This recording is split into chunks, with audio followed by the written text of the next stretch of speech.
Hola, buenas tardes desde España. Buenos días por allá en Latinoamérica. Bienvenidos a este mi segundo webinar que tratará sobre el análisis en SOA. Bien, antes de empezar con el webinar en sí, os comento que los slides, tanto las slides como el vídeo, las colgaremos después del webinar para que las podáis descargar. Las preguntas las podéis hacer a través de la herramienta y las contestaré como la otra vez. Las que no dé tiempo a contestar en la sesión, pues las contestaré por mail uno a uno a todos los que hagáis preguntas y después también las publicaré en el blog todas juntas. Y en fin, espero que no haya ningún percance técnico como la otra vez. He ensayado bastante para que vaya todo bien. Bueno, ya son la hora señalada, pues vamos a empezar. Primero presentándome, soy Andrés Evia, vivo en España, soy arquitecto TI, trabajo desde hace, como veis, hay más de 16 años en grandes empresas de aquí de España, sobre todo banca de seguros, casi siempre en el mundo Java y en aplicaciones web y desde el año 2008 pues en proyectos SOA como tales. Para los que no me conozcáis, soy el autor del blog de Pensando en SOA, que os recomiendo, no puede ser de otra manera. Ahí pues trato de contar un poco mi experiencia, no sé ya si mi conocimiento, pero sobre SOA y arquitectura TI en general. ¿Vale? Y bueno, os tengo que confesar que esta ficha me la ha escrito un amigo, ya me ha puesto aquí todo, bueno, las certificaciones y tal. Bueno, destacar un poco que estoy certificado en SOA School, ya veremos después que es... en SOA School está enfocado este webinar, después os cuento. Y este webinar, pues, lo estamos haciendo en colaboración con CACTEI, que es el Centro de Alta Capacitación en Tecnologías de la Información, y que está especializado en cursos y certificaciones oficiales. Bien,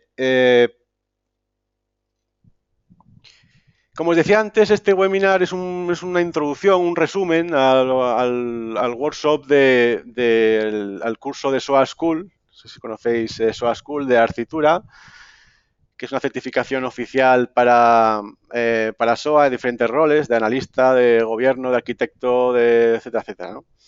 Y en concreto, como veis ahí, pues el módulo de SOA Analyst, bueno, aquí hay una pequeña rata, no es SOA Architect, es SOA Analyst, tiene 5 módulos y estos módulos los vamos a hacer el CACTI, pues ha contado bien contar conmigo para dar este curso en septiembre allá en Perú. Y estos son digamos, el temario que vamos a dar en ese curso. A los que no podáis asistir, pues espero que os guste esta introducción y a los que vais a asistir al curso, pues nos vemos allá. ¿Vale? Bien, ¿qué vamos a ver aquí en este webinar? Un poco como me gusta decir, pues pensando en SOA, ¿no? Pues este webinar, como sabéis, va sobre análisis. Yo creo que siempre que hablamos de SOA, siempre nos tira un poco el tema de arquitectura SOA, y ya si somos más técnicos, pues si web services, si SOAP, si un bus, etcétera, etcétera, ¿no? Pero yo creo un poco que de ahí también el título de la presentación, que el análisis es un poco el gran desconocido, ¿no? El análisis SOA por supuesto, tiene mucho en común con el análisis tradicional del software al que estamos acostumbrados, pero por ser SOA, pues está orientado a servicios, tiene ciertas características, ¿no? Tiene ciertas particularidades.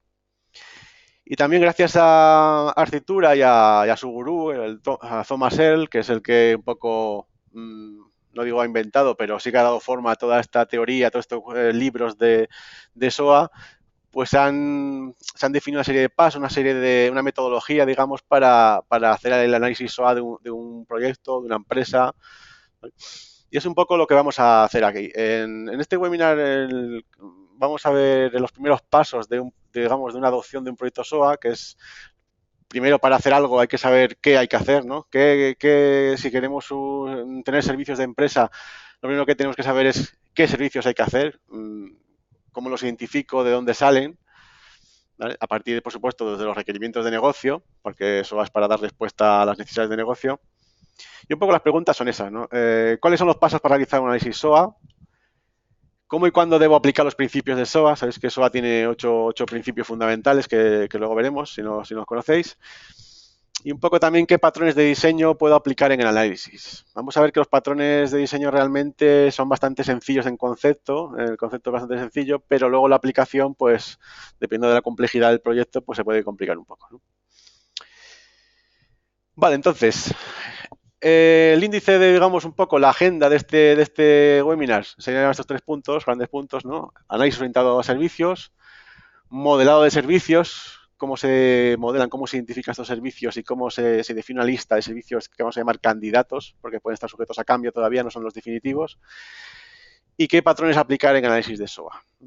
Digamos que en la empresa estas 3 puntos pues los haría el rol de analista SOA.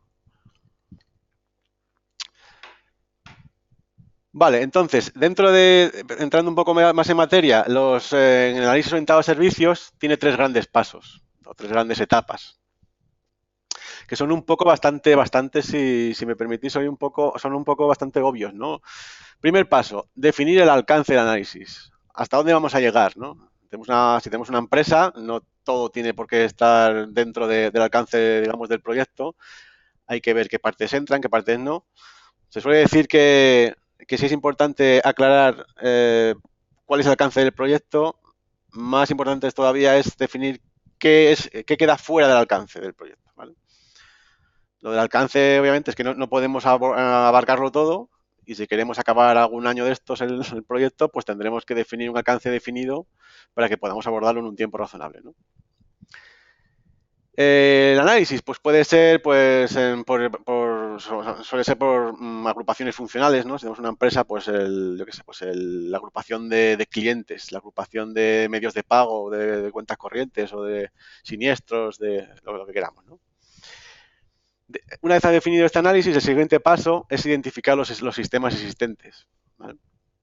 Esto también implica un poco que, como no en un proyecto no se parte casi nunca de cero, o nunca, hay que ver qué es lo que tenemos, qué sistemas, qué aplicaciones, qué tecnologías también que pueden influir en el análisis tenemos en la empresa. Se supone que el análisis un poco se queda en una fase un ámbito más abstracto, ¿no? Que no depende de la tecnología, pero en realidad sí tiene relación. No es lo mismo tener un sistema legacy basado en COBOL en el host que tener pues, unos servicios con tecnología Java o tal, ¿no? Y bueno, y el tercer paso, que es donde está la parte importante, es modelar los servicios candidatos, ¿vale? Vamos a identificar qué servicios hay, qué tipo de servicios son, etcétera, etcétera. Y este paso 3, a su vez, se descompone en 10 pasos, ¿vale? 10 pasos, digamos, que a modo de guión hay que seguir para completar el análisis, ¿vale? Entonces, en definitiva, el concepto de análisis orientado a servicios sencillo, tiene 3 pasos: definir el alcance, identificar los sistemas existentes y modelar los servicios candidatos. Y ahora vamos a ver los 10 pasos de este modelado de servicios que empiezan primeramente por descomponer el proceso de negocio, ¿vale? El proceso de negocio son, digamos, las tareas las tareas que están encadenadas, siguiendo unos pasos lógicos, una estructura lógica, para llegar a un fin de negocio, ¿no? Un fin de negocio puede ser vender algo, o puede ser contratar un seguro, o dar un parte de un siniestro porque te has tenido un accidente, etcétera, etcétera. Entonces, esas tareas que se ejecutan tienen un inicio y un final. Pueden tener tareas automáticas que se ejecutan como un programa, o pueden tener tareas humanas, que las tiene que hacer una persona, ¿no? Pues bien, digamos que el proceso de negocio, la documentación del proceso de negocio es el input, digamos, el primer input para identificar, para hacer el análisis de SOA, ¿vale? Lo deseable es que este proceso de negocio debe estar documentado, que muchas veces, bueno, algunas veces no lo está, es que estos servicios, estos procesos muchas veces se hacen, digamos, sin estar documentados, se hacen por cultura general, digamos, en la empresa se sabe cómo hacerlo, pero no está escrito en ningún lado, ¿no? Y después un poco, mi opinión es que no siempre el input de un análisis SOA, que es un proceso, no siempre tiene por qué referirse precisamente a un proceso de negocio tipo BPM como nos podría parecer, ¿no? Muchas veces lo que consideramos un proceso o el input que nos dan desde los requisitos de negocio o de la necesidad de negocio para hacer análisis, no más ni menos que un flujo de pantallas, ¿no? Desde cierto punto de vista, un flujo de pantallas también puede definir un proceso de negocio. Lo que pasa que el concepto de BPM y de proceso de negocio, digamos, que tiene relación con SOA, con los servicios, se basa más en un proceso, en un motor cuyas las tareas humanas que hay que hacer dentro de ese proceso sí tendrán pantallas, porque necesitas una interfaz con el usuario, pero un BPM no se centra en las pantallas, ¿vale? En fin, en definitiva, que normalmente en la mayoría de los proyectos, lo que se basa en un ámbito funcional muy concreto, por ejemplo, un proceso de reservar un viaje, como veis ahí, comprar un viaje, algo muy sencillo que he puesto aquí, comprar un viaje, pues digamos los usuarios de negocio que nos dan los requisitos, etcétera, están pensando en un flujo de pantallas, ¿vale? Pues ese sería nuestro proceso. Vale, entonces, el primer paso. Hay que descomponer el proceso de negocio. Vemos aquí que hay un proceso de negocio tiene digamos un flujo, ¿no? Hay tareas secuenciales, hay bifurcaciones, como esta de si existe un cliente, alta cliente, recuperar cliente, etcétera, etcétera. Pues eso nos va a dar una pista de qué servicios vamos aquí a descubrir, digamos, a identificar, ¿vale? Después vemos que hay unas ciertas técnicas para facilitar un poco esto. Por supuesto, no es una ciencia exacta, ¿vale? Esto es un poco más es de intuición también. No hay una regla no hay digamos, un programa que le pasas el proceso de negocio y te saca los servicios, ¿vale? Vale, entonces, tenemos que descomponer el proceso de negocio en partes, en tareas o en operativas más sencillas. Y el segundo paso sería quitar los pasos que no se pueden automatizar, ¿vale? De todo un proceso de negocio hay partes, hay pasos o hay tareas que no se automatizan porque no se quiere, o que no se necesita o porque no se tiene dinero para automatizar, para hacer los desarrollos informáticos, ¿no? Obviamente las tareas humanas, las tareas manuales, no se pueden automatizar, bueno, hasta que se automatizan, ¿no? O sea, si tenemos un proceso de cobro, pues a lo mejor en una empresa ese cobro se hace a mano con un lector de tarjetas, pero llega un momento en que por una pasarela de pago, digamos, automática o automatizada, ¿no? En este caso, si estamos en el primer caso, esa tarea manual de cobro no se automatiza, no se hace servicios, ¿vale? Y en el segundo caso, pues sí, o sea, depende de qué grado digamos, de avanzado estemos a la hora de automatizar esas tareas, ¿no?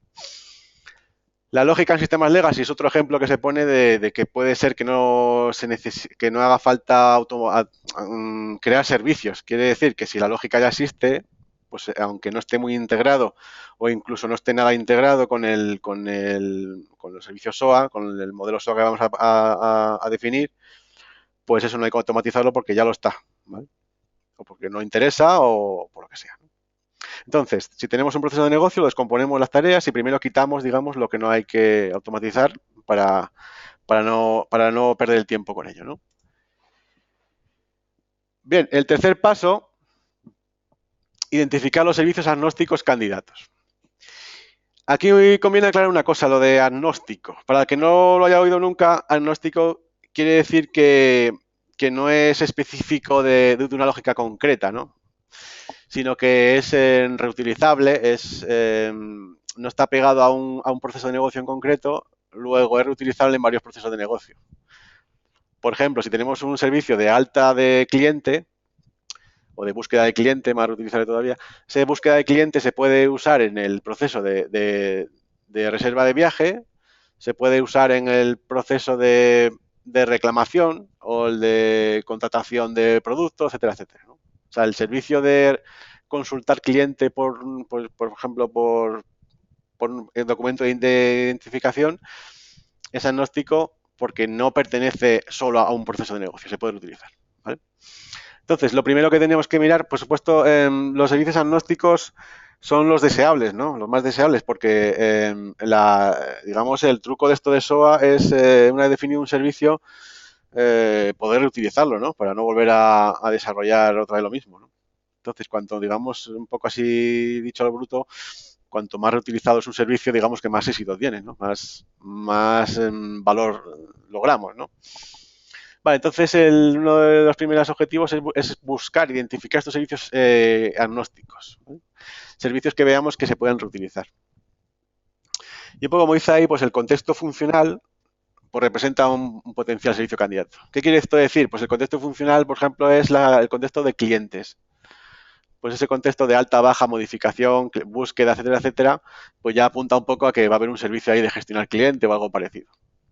Un contexto funcional, pues pagos. Pues puede ser que haya un servicio de gestionar pago, reclamar pago, devolver pago, etcétera, etcétera, ¿no? Y entonces se identifican los servicios así de manera preliminar, ¿vale? Hemos pasado de descomponer las tareas del proceso, vemos las tareas que hay que hacer, que digamos qué lógica hay que hacer, quitamos lo que no se puede automatizar y ahora buscamos aquellos servicios, aquellos servicios candidatos, digamos, que puedan ser reutilizables, o sea, agnósticos.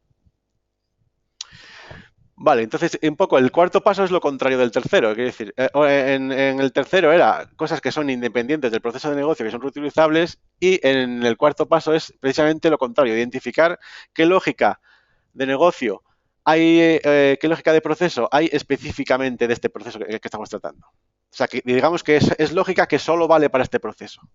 Si tenemos el proceso de reservar viaje, pues esa lógica que solo vale para reservar viaje y no para, yo qué sé, para reclamar maletas, o yo qué sé, o si estamos en una agencia de viajes, o para contratar hipoteca, esa lógica que solo vale para ese proceso es lo que estamos identificando aquí. ¿Y dónde se suele sacar eso? Pues como dice, pues de la lógica condicional, ¿no? Dice, pues yo qué sé, pues estás comprando algo y dice, pues si el usuario tiene saldo suficiente, entonces se lo vendo. Y si no, pues le mando una notificación y le digo que ingrese más dinero. Esa lógica condicional normalmente es específica de un proceso. También la lógica, pues, lógica de secuencia, digamos, pasos que hay que dar que son específicos, y manejo de excepciones, manejo de casos, digamos, de error o de compensación, es decir, no sé, vendo un producto y como ya, digamos que emito una orden de compra y veo que no tiene saldo, pues entonces deshago la orden de compra.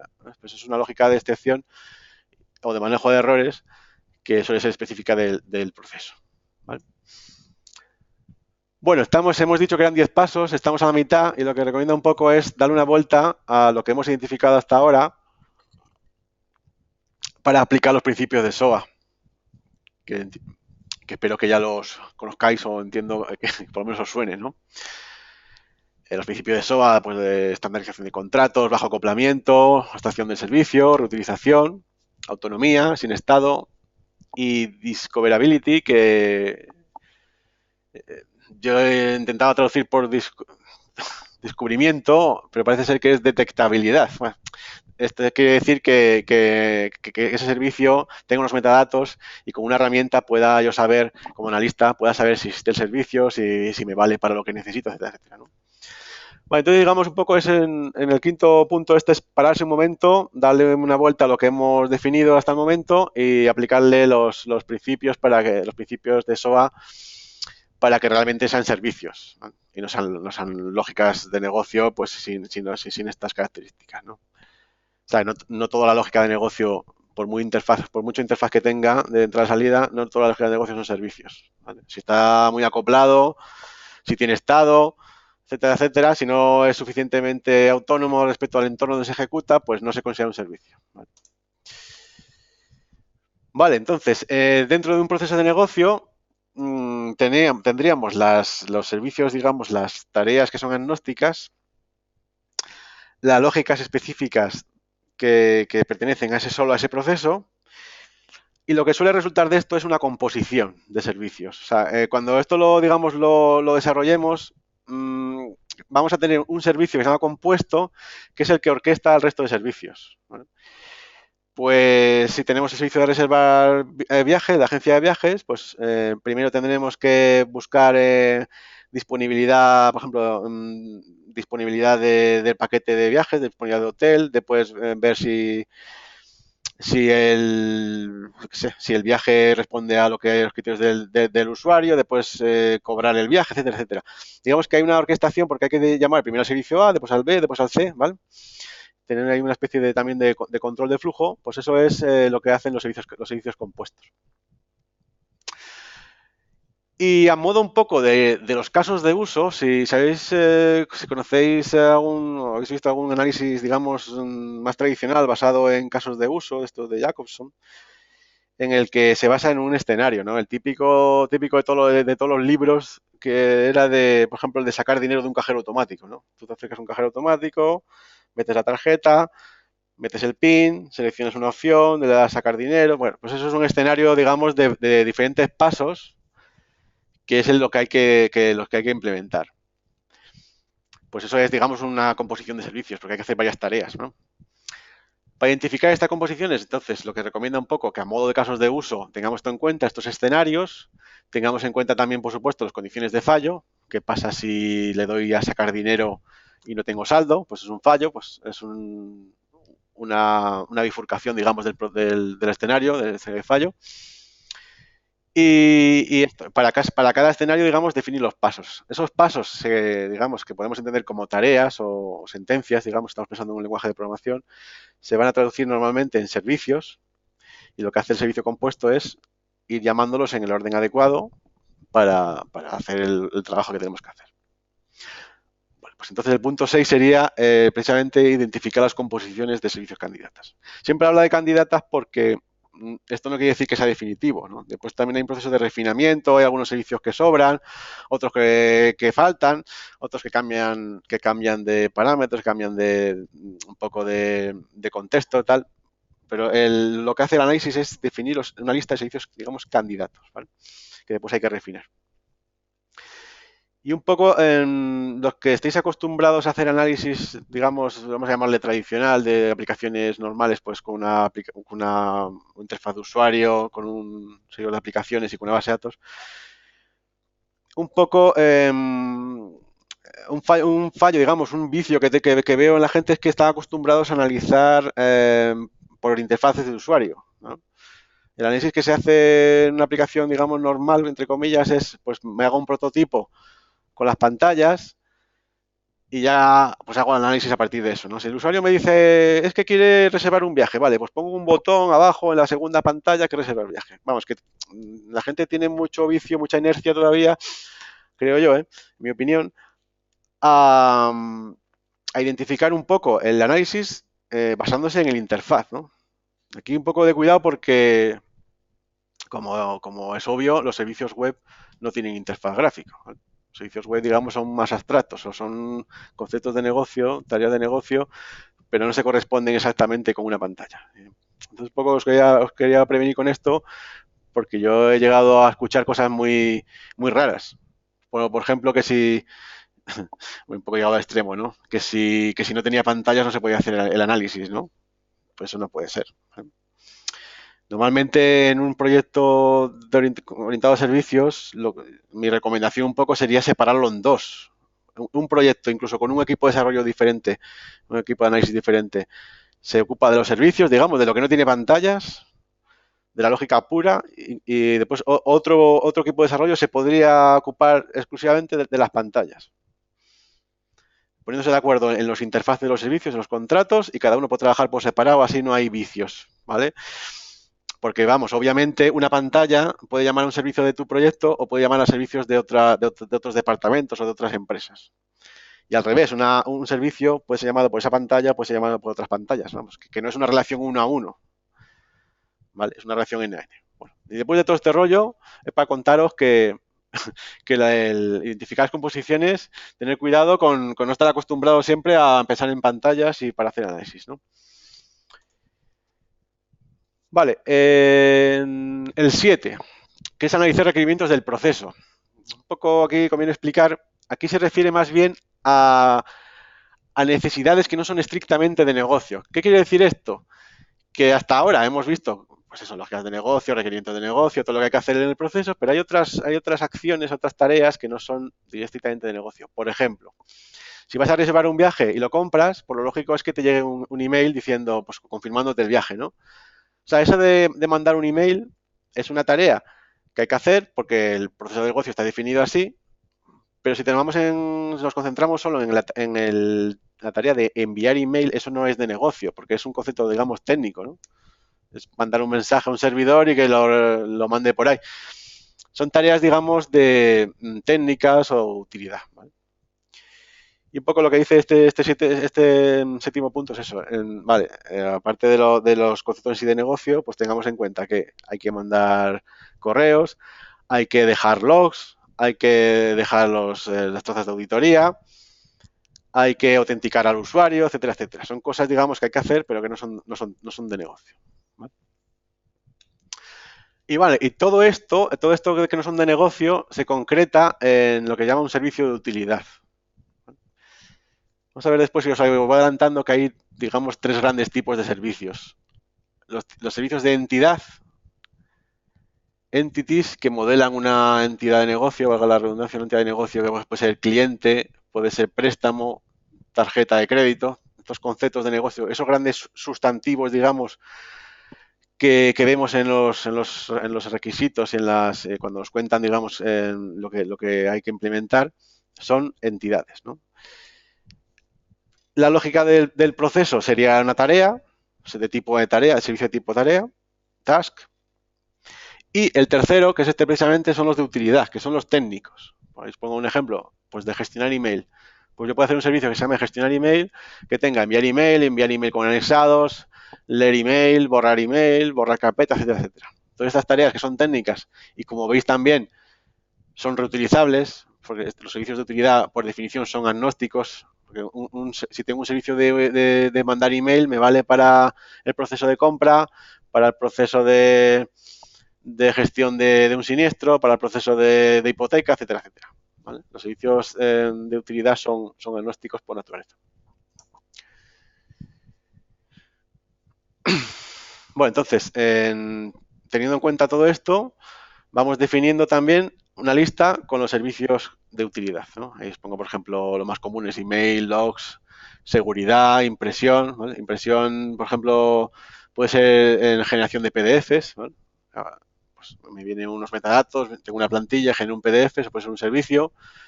Nosotros lo llamamos servicios de arquitectura, porque son servicios técnicos de apoyo al negocio, como os comentaba. Son de apoyo al negocio porque el servicio de negocio necesita usarlos, pero son técnicos y los puede hacer incluso gente que no sea técnica ni no sepa nada de negocio, ¿no? Obviamente para mandar un email o para leer un email no hace falta saber ni de banca, ni de seguros, ni de viajes, ni nada. Y aquí veis en el gráfico las tres capas, digamos, las tres tipos de servicio, los de utilidad abajo, los de entity en el medio y los de tareas en la parte superior. Y un poco el orden es así, porque los servicios de utilidad están abajo, en la base. Normalmente no llaman a ninguno, no llaman a ningún otro servicio. Si llaman a otro servicio es porque también es técnico. Quiere decir, es impensable que un servicio de utilidad llame a un servicio de entidad, ¿no? Yo si estoy mandando un email, si tengo que consultar el servicio de gestionar usuario para hacer una consulta, malo, ¿no? Porque estoy, digamos, haciendo la dependencia funcional al revés. Es el de entidad, en tal caso, el que podría llamar de utilidad. Y por encima de ellos están los de tarea, los tasks, porque son los que componen o gestionan o coordinan los otros, ¿vale? Una tarea tiene varios pasos y en esos varios pasos necesita utilizar la lógica que está implementada en los servicios de entidad. Y pues los de entidad, pues a lo mejor necesitan los de utilidad, o el propio task necesita los de utilidad para hacer cosas, ¿no? Para mandar correos, para hacer logs, etc. ¿Ok? Y bueno, el décimo paso, por fin, es otra vez volver a repasar los principios de orientación de servicios, darle otra pasada, tener otra vez en cuenta que estamos pensando en contratos estandarizados, bajo acoplamiento, etcétera, etcétera, ¿no? No voy a listarlos otra vez, los ocho principios, digamos, fundamentales que hay que tener en cuenta. Bien, hasta aquí es la segunda parte del webinar hemos visto los pasos del análisis. El tercer paso, que es el de modelado de servicios, se descomponía a su vez en 10 pasos, que es lo que hemos visto, que como veis no es nada raro, es un poco más son 10 pasos, parece que es mucho y tal, y mucho jaleo y mucho rollo, pero al final son 10 pasos bastante sencillos, ¿no? Lo difícil es aplicarlos, obviamente. Pero un poco la teoría yo creo que está bastante clara. Intenta ir en orden, ¿vale? Primero descomponer el proceso, después ver la lógica del proceso, la de entidad, de utilidad, etcétera, etcétera, ¿no? Bien, como resumen de esto, muy fácil. Recomendaciones, pues tener en cuenta los principios de SOA, obvio, ¿no? Y encuadrar los servicios según su tipo. O sea, yo creo que es una buena práctica, muy buena, es que antes de hacer nada en SOA, definamos qué tipos de servicios podemos tener, ¿vale? Podemos tener estos 3 tipos basándonos en ellos, podemos inventarnos un cuarto, un quinto, pero si tenemos esos tipos de servicios, cuando vayamos a analizar es más fácil identificar cierta lógica con un tipo de servicio, ¿no? Pues una lógica que es técnica, que no es exactamente de requerimiento del proceso, eso es de utilidad. Una lógica que se encarga de una entidad, pues tal, ¿no? Hay empresas que definen, por ejemplo, 5 tipos de servicio. Yo qué sé, por ejemplo, el servicio básico, que es el de núcleo, lo llamado también de núcleo, que es una lógica de negocio o simple, que es una lógica de negocio que no es compuesta, ¿vale? Digamos que es la parte más básica, la que está más pegada a la base de datos, si queremos llamarlo así, al backend, ¿no? Por ejemplo, un servicio de alta de cliente, que no llama a ningún otro servicio. Pues hay empresas que le llaman servicio básico o servicio de núcleo. Después tenemos servicios compuestos, por ejemplo, otra clasificación, ¿no? que se puede tener, y servicios técnicos y servicios de proceso, ¿vale? Y entonces, digamos, en esta empresa hemos definido 5 tipos de servicio, en vez de los 3, digamos, típicos, ¿no? O sea, eso está abierto, ¿vale? Pues nos podemos basar en esto, en estos 3, pero lo que hay que hacer, como os digo, es antes de hacer nada, antes de hacer ningún análisis SOA, pues pararse un poco a pensar en cómo vamos a clasificar los servicios que vamos a sacar de los requerimientos y de las necesidades de negocio. ¿Vale? Bueno, entonces, un poco lo difícil de esto, desde el punto de vista del analista, es que nos sueltan, digamos, nos sentamos con un usuario, nos suelta un rollo de lo que quiero hacer una agencia de viajes, que quiero reservar un viaje, quiero pagarlo, quiero no sé qué, pues a partir de eso necesitamos sacar la lista de servicios candidatos. Vale, ¿qué pistas podemos o qué recomendaciones? Algunas ya quizás hemos entrado en ellas, otras son un poco más raritas. La primera de ellas, a partir de los procesos de negocio, como os decía, por descomposición, ¿vale? Esto que tiene, si descomponemos un proceso de negocio, obviamente tenemos, digamos, la certeza, casi certeza, de que responden a la necesidad del negocio. Quiere decir que si nos pasan un proceso de negocio de reservar viaje o comprar un viaje en una agencia de viajes, obviamente a partir de ahí sacamos los servicios y tenemos la garantía de que tendremos un servicio de reservar viaje, gestionar al cliente, pagar, etcétera, etcétera, que cumplen con las necesidades de negocio, ¿no? Eso es de cajón. ¿Qué problema puede haber con esto? Que se pueden quedar en un ámbito teórico. Quiere decir esto que de demasiado alto nivel, que no aterrizan, ¿vale? Pues digo, quiero un servicio de reservar el mejor paquete vacacional. Vale, porque esos son, digamos, como piensa el de negocio. Pero yo como analista tengo que, digamos, aterrizar un poco más eso, ¿no? Tengo que llevarlo a la práctica, digamos, entre comillas, ¿no? Ese, digamos, es el problema. Por un lado, a favor, que respondan a necesidades de negocio y después como peligro, un poco como riesgo, es que se pueden quedar un poco teóricos a un nivel muy alto, ¿no? Segunda, digamos, pista, pues, obvio también, a partir de las entidades de negocio. Aquí, ¿qué os quería decir con esto? Que a partir de una entidad de negocio, lo básico que vamos a tener es las operaciones cruz, ¿no? Alta, baja, modificación y consulta. Si vemos una entidad de negocio que es cliente, pues ya tenemos casi definidos los 3 o 4 métodos, alta, baja, modificación y consulta, que va a tener ese servicio. Lo de la recomendación de los modelos canónicos suena así un poco raro. ¿Qué quiere decir con esto? Que pensemos en que el contrato, el interfaz de ese servicio, use un vocabulario común con otro servicio, ¿no? O sea, con el resto de servicios, digamos, del inventario. Quiere decir que si tenemos el concepto de cliente para reservar un billete y asignarle el hotel, pues cuando tengamos el servicio de pagar y recibamos como parámetro un cliente, pues ese concepto de cliente sea el mismo en los dos servicios, ¿no? Sea la misma, digamos, estructura de datos, por llamarlo así, ¿no? ¿Por qué la misma estructura de datos? Que aparte por hablar un idioma común, si tenemos los mismos estructura de datos, nos evitamos las transformaciones, ¿no? Porque muchas cosas parece increíble, pero muchos de los problemas de rendimiento que tenemos en una implementación de SOA pueden venir por la transformación que es necesario hacer en los parámetros de entrada y salida. ¿Por qué? Porque hay las herramientas basadas en SVs, pues se basan en XMLs, en hojas de transformación XSD que son bastante lentas y si primero tenemos un montón de parámetros de entrada y para llamar a otro servicio hay que pasarle otro montón de parámetros pero que no tienen nada que ver entre sí, pues tenemos que hacer cientos de transformaciones, eso multiplicado por miles de invocaciones al servicio, resulta que la CPU del servidor está todo el día ocupada en hacer transformaciones, no en hacer nada, digamos, útil, ¿no? De siguiente comillas, ¿no? Entonces, recomendación aquí es intentar que estos servicios de entidad que van a tener la característica de cruz tengan esto es lo que llaman los datos canónicos. Bien, más pistas. Dirigidos por negocio. Por los objetivos de negocio, ¿qué quiere decir esto? Pues está bastante un poco relacionado con lo anterior, ¿no? Si el objetivo de negocio es vender más viajes, pues pensemos en que va a haber digamos así a lo bruto, como candidato, ¿vale? Pensemos que si el objetivo es vender más viajes, pues a lo mejor hay un servicio que se va a llamar vender más viajes, ¿qué sé? ¿Vale?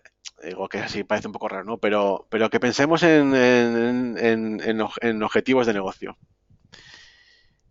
para descubrir los servicios, porque aquí lo que estamos tratando es identificar los servicios. ¿Vale? Imaginaos que os mandan un documento de 100 páginas contando en literatura, en prosa, lo que queremos hacer y tenemos que identificar los servicios, que al final van a salir 150 y tenemos que darles forma de alguna manera, ¿vale? Identificarlos. Esto de los objetivos de negocio tiene el problema de la subjetividad, ¿vale? Eso de vender más viajes, pues a lo mejor no tiene relación un poco con la realidad, ¿no? Desde el punto de vista informático, ¿no? Y son un poco ahí subjetivos.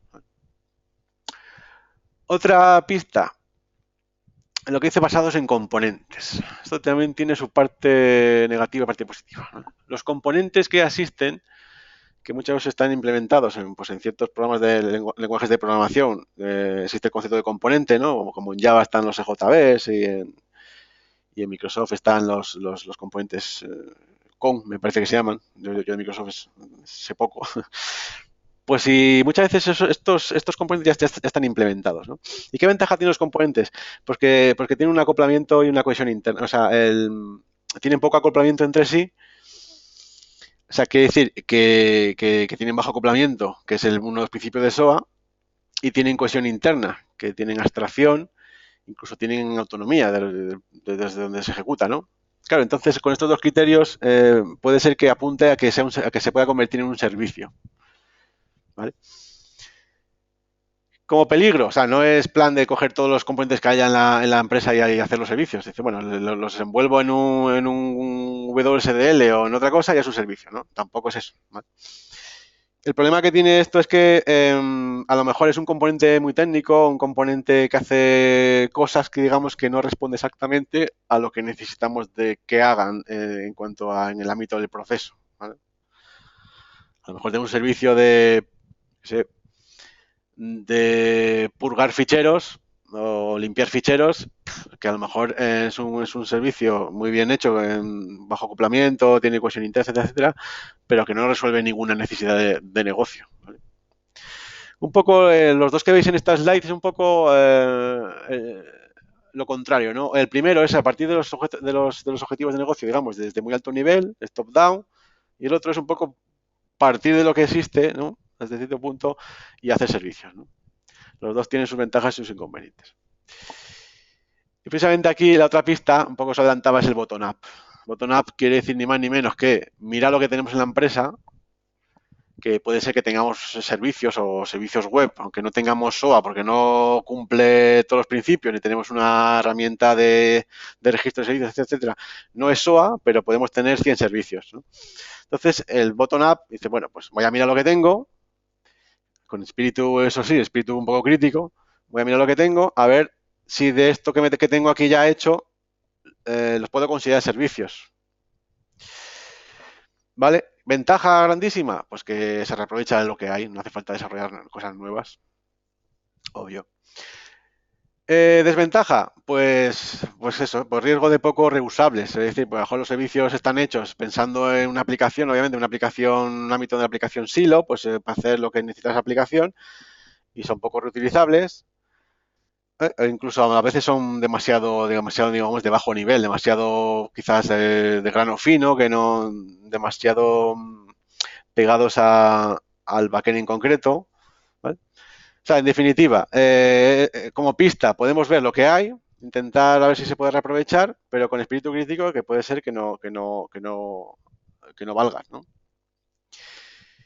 Y un poco también la siguiente pista es un poco aquí con que también tiene peligro, ¿no? Análisis de necesidades de la aplicación de frontal. Y por eso decía al principio que no nos engañemos que a Jorge muchas veces no nos va a venir alguien con un proceso BPM documentado, etcétera, etcétera, ¿no? Nos va a venir para un proyecto basado en SOA, nos vendrá a lo mejor con un prototipo, incluso con un Photoshop, con las pantallas, etcétera, etcétera, ¿no? Vale, entonces a partir de aquí tenemos que sacar los servicios. Obviamente, si tenemos una pantalla que dice que hay un botón que dice pagar, pues obviamente nos da una pista de que habrá un servicio, normalmente habrá un servicio que es pagar, ¿no? Gestionar pago con tarjeta, como queráis, ¿no? Eso es una pista bastante fiable, ¿no? Yo he llegado a algún proyecto, pues he visto el prototipo, he mirado los botones que iban al servidor, ¿no? Yo qué sé, pues modificar, grabar, pagar, etcétera, etcétera. Pues eso ya se han identificado como servicios, ¿no? O sea, es que llegas a cierto punto de que si las pantallas tienen 50 botones, pues lo primero que haces es 50 servicios, ¿no? Como candidatos, siempre repito lo de candidatos, pones una lista con 50 servicios y después ya veremos si llegan al final del proceso, ¿no? Porque a lo mejor se caen por el camino. ¿Riesgo que tiene esto? Pues obvio, pues que mucha gente hace los servicios que necesita para esa pantalla, ¿vale? Eso no es reutilizable, obviamente. Cuando hagamos un servicio hay que pensar en que, después los patrones, hay que pensar en que son reutilizables, ¿vale? Si hacemos un servicio que solo vale para esa pantalla, pues nos gastaremos el dinero y nos saldrá la pantalla y el servicio muy caro porque no podremos recuperar el dinero reutilizándolo, ¿vale? Yo también he llegado a ver cosas curiosas. Por ejemplo, en una pantalla de una aplicación de oficina que tenía 3 columnas para presentar datos, pues el servicio web devolvía 3 arrays o 3 arreglos, justo para encajarlos en las 3 columnas que tenía la pantalla, ¿vale? Eso es un poco absurdo. O sea, además hoy en día que hay aplicaciones con diferentes pantallas, ¿no? Puede ser una aplicación web para escritorio, para tablet, para móvil. No puedes pensar, mira, como vamos a pintar un detalle arriba a la derecha y una lista o 2 listas abajo con 2 combos, pues entonces voy a devolver una lista para el combo, una lista de detalle, o sea, un detalle para arriba. No, ¿vale? Eso es absurdo. Digo que este es el peligro, pensar en las pantallas para descubrir los servicios, pero después con cuidadín, ¿no? Como decimos, con cuidado. Bien, hasta aquí un poco las pistas. Ya os digo claro, esto es lo difícil, ¿no? El trabajo de analista no es fácil en absoluto. El analista tiene, digamos, que conceptualizar en digamos, un lenguaje. Cuando digo lenguaje, digo ponerlo en forma de servicios, que conceptualiza lo que te pueden decir en unos folios en español, ¿no? O sea, un texto en prosa, digamos, pasarlo a si lo queremos ver gráficamente, pasarlo a unas cajitas con unos servicios, unos métodos, unas operaciones, un comportamiento que tiene ese servicio, esa lógica encapsulada en un servicio, ¿vale? Y ahí está el problema. Está lo difícil, obviamente. Vale, pero un poco que lo que os voy a comentar hasta ahora es los pasos, digamos, que habría que seguir y también un poco las pistas hasta cierto punto que os podría recomendar, ¿no? Y bien, entramos en la tercera fase, encuentros en la tercera fase de este webinar, que son los patrones de diseño a aplicar. ¿Vale? Vamos a tener, como os comentaba al principio, estos patrones, si lo vemos así, son bastante sencillos, ¿vale? El truco está ver cuándo hay que usarlos, qué ventaja nos dan y cuándo, lo que digo, cuándo usarlos para hacer análisis, ¿no?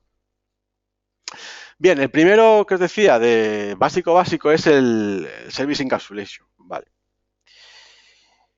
Esto ni más ni menos lo que quiere decir, como podéis esperar, es encapsular, agrupar la lógica en contextos funcionales. Pues si partimos de un problema complejo, que es el proceso, digamos, lo descomponemos en tareas. Un contexto funcional que puede ser una entidad de negocio, por ejemplo, pues eso es agrupar ese comportamiento, esa lógica que tiene esa entidad, agruparlo en un sitio, ¿no? O sea, esto responde al principio este de cohesión, ¿no? Si tenemos una lógica que es alta de cliente, pues la lógica de baja de cliente normalmente irá al mismo servicio, ¿no? Estará encapsulada, ¿vale? Estará encapsulada en el mismo servicio. Bueno, como os decía, es un patrón que se cae por su propio peso, ¿no? Tenemos que agrupar, según el contexto funcional, las cosas digamos, en cajas, ¿no? En servicios, ¿no? Y después, como veis aquí en el dibujo un poco, la solución A, la B y la C, lo que hará es para dar una solución,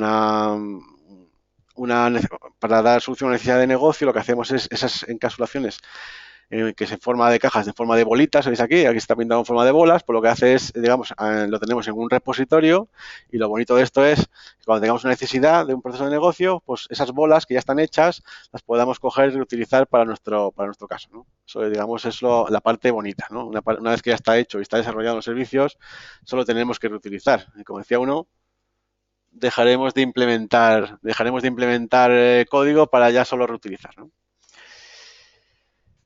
Vale, el otro concepto un poco que vamos a ver es contexto agnóstico. Esto, lo de agnósticos, recordáis que es para que sea reutilizable, ¿no? Que no sea específico de una lógica en concreto. Y bueno, aquí un poco lo que recomiendan, lo que se recomienda es que, como dice ahí, vale, que cuando definimos el servicio, pensamos en el contexto funcional de un servicio, hay que mirar más allá del proceso y más allá del proyecto en el que estamos, ¿no? Y aquí está un poco lo difícil, ¿no? Imaginamos que estamos en un proceso que necesita gestionar un cliente, alta de un cliente, ¿no? Y estamos en el proceso de contratación de un seguro. Vale, pues lo que no podemos hacer es solo pensar en gestionar un cliente para las necesidades que tiene la contratación del seguro.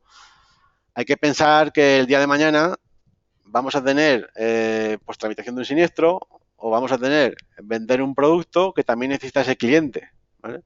No solo son las necesidades, digamos, a corto plazo en el que estamos ahora metidos, ¿no? En el proyecto en el que estamos ahora. Hay que procurar pensar en necesidades futuras y generales, ¿vale? Futuras, pensar a 1 año o 2 años vista, que vamos a poder necesitar, por ejemplo, en el servicio de gestión al cliente, y generales quiere decir que no solo son para mí, no solo son para mi proyecto, son para toda la empresa, ¿no? Y obviamente esto es muy fácil de decir, pero difícil de conseguir, ¿no? No somos adivinos y no podemos, la mayoría de las veces no podemos saber qué hay dentro de 2 años, ¿no? Pero un poco hay que pensar así, ¿no? No hay que dedicarse justo a resolver lo que tenemos entre manos y ya está, ¿no? Lo de conseguir servicios agnósticos que son reutilizables. Y como recomendación para lograr esto es tomar como base los modelos de los servicios. Lo que os comentaba de los utilities, que esos son los servicios técnicos que son reutilizables, las entidades que son reutilizables, y bueno, el task es el tercero, pero como ya os he dicho, no es agnóstico y forma parte un poco de lo contrario, ¿no? Del non-agnostic context, ¿no? Aquí es donde se ponen la lógica que es específica de un proyecto en concreto. Ok. Bien. Siguiente. Descomposición de servicios. Muchas veces cuando pensamos en un servicio, pues puede ser que nos sale una bola muy grande, ¿no? Que de un servicio de muy grueso, que tiene mucha funcionalidad. Otras veces esto es un poco con el uso, ¿no? Pensamos en un servicio que está bien, que tiene la funcionalidad correcta, el grano correcto, pero después con el tiempo se le van añadiendo más cosas, bueno, hay nuevas necesidades, nos piden que añadamos más funcionalidad, le vamos metiendo más cosas a ese servicio y al final se convierte en una bola de nieve gigante que es difícil de gestionar, tiene problemas puede tener problemas de rendimiento también y se vuelve menos reutilizable, ¿vale? Entonces, llega un momento, puede ser durante la fase de análisis, que primero hemos identificado un servicio candidato, que nos damos cuenta que es muy gordo, que hay que partirlo en trozos, o puede ser dentro de 2 años, cuando ya tengamos el servicio implementado en producción y le hayamos ido añadiendo muchas cosas, nos damos cuenta que es muy grande y hay que partirlo en trozos, ¿vale? Esto ni más ni menos que lo que viene a decir la descomposición de servicios, ¿vale? Veis ahí el ejemplo. Por cierto, estos gráficos están sacados de la página de SOA Patterns, ¿vale? Que podéis consultar. Es el ejemplo del invoice que se divide en tres, ¿no? El invoice, digamos, con la funcionalidad específica de esta entidad, el histórico y las políticas, ¿no? Pues es digamos, un servicio muy gordo que se ha partido en tres. Más pequeños, más manejables y más reutilizables. Incluso imaginaros que un servicio, por ejemplo, el del histórico, lo lleva un equipo de desarrollo diferente, pueden tener una vida diferente, puede tener los despliegues diferentes, etcétera, etcétera, ¿no? No están acoplados en el mismo ciclo de vida de la aplicación del servicio en este caso. Y bueno, esto, el Proxy Capability, tiene así un nombre un poco rimbombante, pero no es ni más ni menos que cuando cambiamos un servicio, cuando descomponemos un servicio o le cambiamos, digamos, tenemos que cambiarle la composición de la lógica que tiene dentro, porque ese servicio tiene que llamar a otro, o una misma operativa hay que descomponerla en tres y necesito llamar desde esa operación a tres servicios diferentes. Lo que no podemos hacer, obviamente, es romper el contrato que tenemos con nuestros consumidores, ¿no? Si tenéis ahí el invoice reporting, tiene un método, una operación o capacidad, como queréis llamarlo, se llama report, y hay clientes que ya lo usan, nos damos cuenta de que ese servicio hay que descomponerlo en varios. Lo que no debemos hacer es eliminar ese servicio o eliminar esa operación, porque hay consumidores que lo necesitan. Y entonces un poco lo que dice el Proxy Capability es que, vale, mantenemos el servicio, el método que estamos, digamos, descomponiendo, el report y lo que hace simplemente ahí dentro metemos una llamada al nuevo servicio, ¿vale? O sea, el consumidor, que veis aquí a la derecha, los consumidores existentes, llama a report del invoice y después desde ahí dentro hacemos una llamada al invoice reporting, que es el nuevo servicio, que es realmente donde está la lógica de negocio. Esto no significa que la lógica esté repetida, porque la lógica está en un sitio, que es en el nuevo. Lo que hace simplemente el viejo es una llamada a lo nuevo, ¿no? El servicio original sigue ofreciendo el mismo contrato, los consumidores no se quejan, no sufren con este cambio. Eso sí, los consumidores nuevos no tienen por qué usar el viejo, ¿vale? Son consumidores nuevos, pueden ya llamar al servicio nuevo, ¿vale? Y como os dice ahí, no viola el patrón de Logic Centralization, que esto quiere decir que la lógica está en un solo sitio, no está repetida, ¿vale? Bueno, y a esa lógica solo se accede a través de un punto, que es el método report de un servicio y no a través de varios puntos, digamos, ¿no? ¿Qué problema puede tener esto? Pues puede tener un problema de rendimiento, ¿no? Estamos descomponiendo una llamada que es, digamos, interna, local, estamos diciendo que ahora es una llamada remota, vamos a decirlo así, una llamada remota a otro servicio, ¿no? El precio que tenemos que pagar es que tiene peor rendimiento.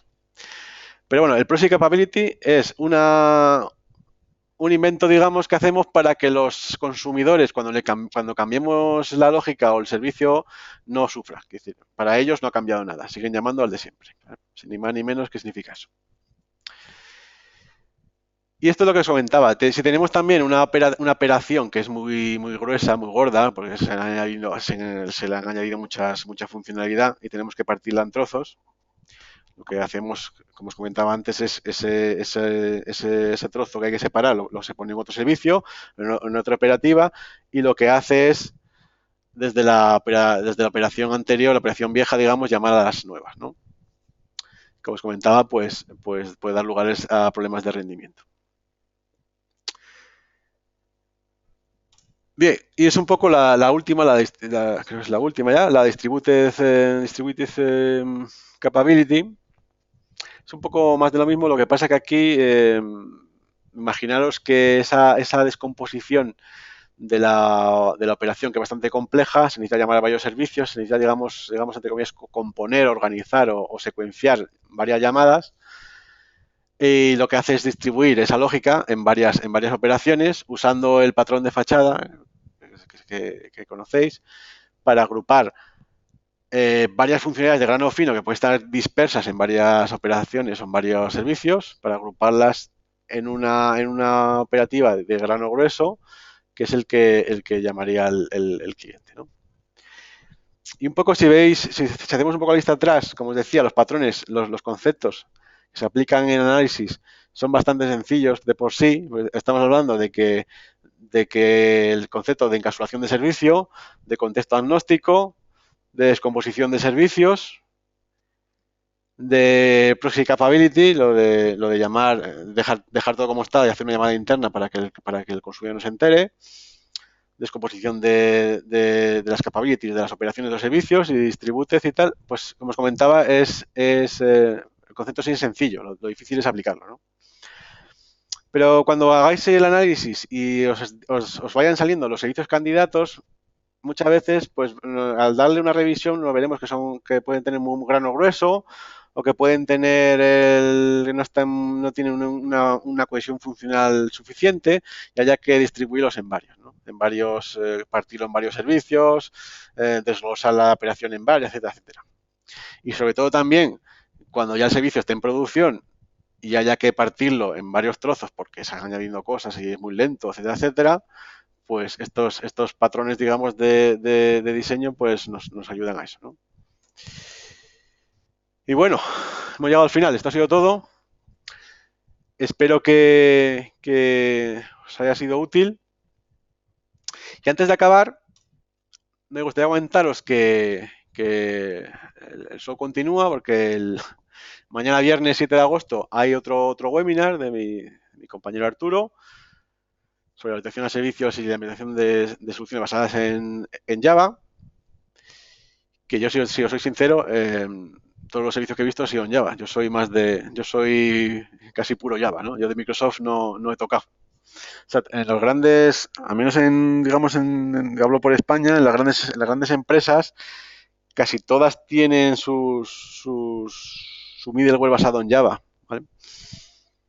De Microsoft, la verdad que no he visto, bueno, no es que conozca todas las empresas que hay aquí, ¿no? Pero yo siempre he visto en bancos y en aseguradoras basado en Java. Y bueno, recordaros que el 18 de agosto en el CACTI arranca el curso sobre SOA. Espero que ver a algunos de vosotros allí en el curso. Yo me incorporaré a partir de septiembre allí en Perú. Espero que sea un éxito. Y nada más. Veo que hay 10 preguntas, pero no tenemos mucho tiempo. Como os comentaba antes, las 10 preguntas os responderé por email a cada uno, si me permitís, y después las publicaré todas juntas en el blog. Creo que he acertado dándole todos los mandos para que grabe el vídeo, etcétera, etcétera. Y podremos publicar el vídeo también. Las slides, por supuesto, las colgaremos para si queréis echarles un vistazo. Y nada más. Espero que haya sido útil esta hora que habéis invertido de vuestro tiempo. Y ya lo veremos en el blog o en el curso o en el internet, como decía aquel. Muchas gracias y hasta luego.